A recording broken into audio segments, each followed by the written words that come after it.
저 여우대장은 오늘 특별한 마을에 한번 가보려고 합니다. 3호선이 지나는 서대문구 홍제역 1번 출구로 나오면 조금은 정겨운 풍경이 펼쳐집니다. 서대문구 홍제동은 종로와 강화문까지 접근성이 꽤나 좋은 지역이지만 아직까지는 구축 아파트와 빌라, 오래된 주택촌이 밀집해 있어 최근 다양한 재건축과 재개발이 활발히 이루어지고 있는 곳입니다. 홍제역에서 이 한눈에 쏙 들어오는 작은 마을버스를 타고 안쪽으로 쭉 들어가 보겠습니다. 역을 벗어나 10분 정도 달려 마을버스에서 내리면 오늘의 주인공인 홍제동 개미마을로 들어가는 언덕길이 보입니다. 인왕산 자락에 자리잡은 홍제동 개미마을은 길고 높은 언덕으로 악명이 자자한 곳이죠. 이 언덕길 중턱에는 중학교가 하나 있는데 이 학교 학생들 여기 3년만 다니면 다리가 꽤나 굵어질 것 같습니다. 저는 내복을 껴입었더니 벌써부터 땀이 나려 하네요. 카메라에 이 언덕길 경사가 잘 담길진 모르겠지만 생각보다도 경사가 상당히 가파릅니다.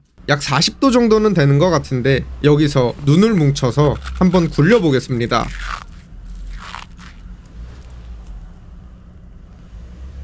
야, 잘 굴러가네요.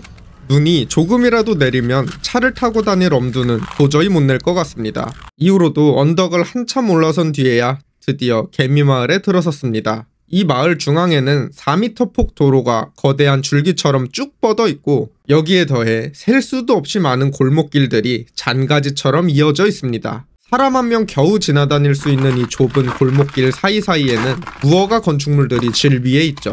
무심코 아무 골목길이나 들어갔다가는 눈앞에 끝없이 펼쳐지는 계단을 맞이하게 됩니다. 그래도 경치 하나는 죽이죠. 이 개미마을은 가파른 경사에 지어진 집들이 워낙 많고 상당히 위태로워 보이는 집들도 여럿 있었습니다. 서울에 아직도 이런 곳이 있다는 게 참 신기하기만 합니다. 개미마을은 서울에 이제 몇 남지 않은 마지막 달동네로 6.25 전쟁 당시 갈 곳 없는 빈민층이 하나둘 모여 자연스럽게 형성된 마을입니다. 당시에는 여러 빈민층들이 높은 언덕에 움막을 짓고 사는 모습이 마치 인디언들 같다고 해서 이곳은 인디언 타운이라 불리기도 했습니다. 하지만 이곳 주민들이 자신들을 인디언으로 지칭하는 것에 대해 강한 불쾌감을 드러내어 결국 이곳은 열심히 사는 개미들의 마을이라는 뜻으로 개미마을이 되었죠. 6.25 전쟁 이후 조성된 개미마을의 역사는 벌써 70년이 넘었지만 아직도 그때 그 시절의 모습을 잘 간직하고 있습니다. 제가 이 개미마을에 갔던 날은 한파주의보가 내려진 엄청 추운 날이었는데 유독 이 마을이 다른 곳보다 훨씬 더 춥게 느껴졌습니다. 그 이유는 아마 이곳이 높은 산자락에 위치해 있고 마을 뒤편 남동쪽에는 고도 339m의 인왕산이 자리 잡고 있어 햇빛이 잘 들어오지 않기 때문으로 보입니다. 실제로 개미마을 집들은 대부분 북향으로 지어져 한낮에도 음산한 기운이 감도는 곳이 꽤나 많았습니다. 개인적으로 남향의 중요성에 대해 다시 한번 깨닫는 순간이었습니다. 그래도 마을버스가 다니는 개미마을의 메인 도로에는 햇볕이 잘 드는 모습입니다. 조금만 더 걸어 올라가다 보면 개미마을에서 현존하는 유일한 상업시설인 전주 슈퍼도 볼 수 있죠. 음료수 하나 사먹고 사장님의 동의를 얻어 슈퍼 내부를 촬영해봤습니다. 세월의 흔적이 고스란히 느껴지는 모습이었습니다.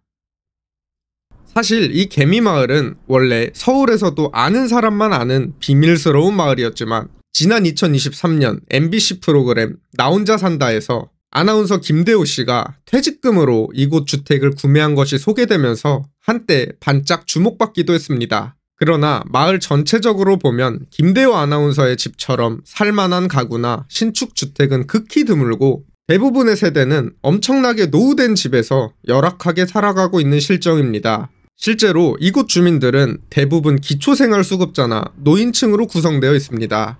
여기 주민들은 아직도 대부분 연탄 보일러를 사용하고 있으며 이 추운 겨울날 볼일을 보기 위해서는 밖으로 나와 야외 화장실을 이용해야 하는 세대도 있습니다.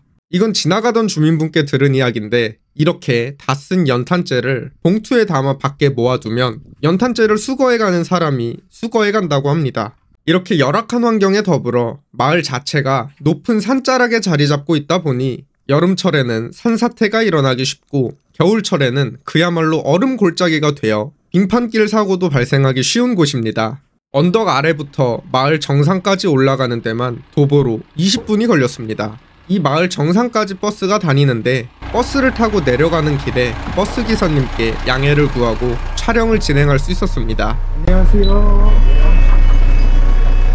여기 앉으려면 여기 앉아야 되는데. 앉아도 될까요 혹시? 이거 그냥 대충 그냥 꼬골에 앉아요 그냥. 네, 알겠습니다.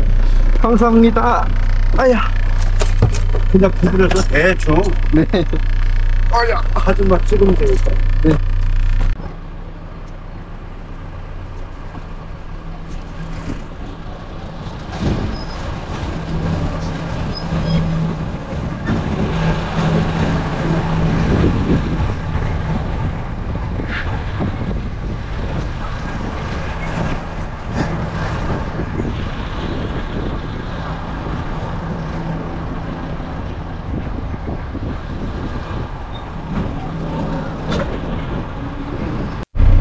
다음 조류는 금강로와 일반중학교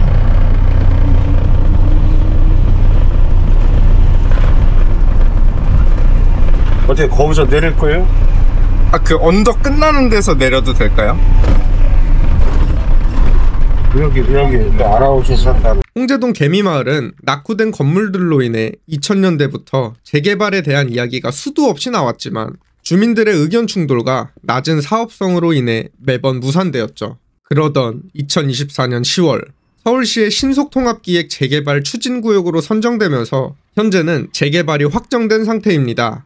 물론 아직 토지보상과 주민 이주와 같은 큰 산들이 남아있긴 하지만 각종 위험이 도사리고 있는 개미마을을 가만히 지켜만 볼 수 없는 서울시가 이번 재개발에 대한 강한 의지를 보이고 있는 만큼 빠르게 진행될 가능성이 높습니다.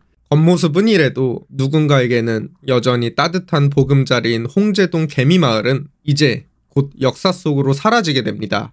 철거가 시작되기 전에 여기를 가보지 않은 분들이라면 한 번쯤 가서 구경해보는 건 어떨까요? 더 유익하고 재밌는 부동산 이야기 듣고 싶다면 유튜브 여우대장 구독과 좋아요 간곡히 부탁드립니다. 끝까지 시청해주셔서 감사합니다.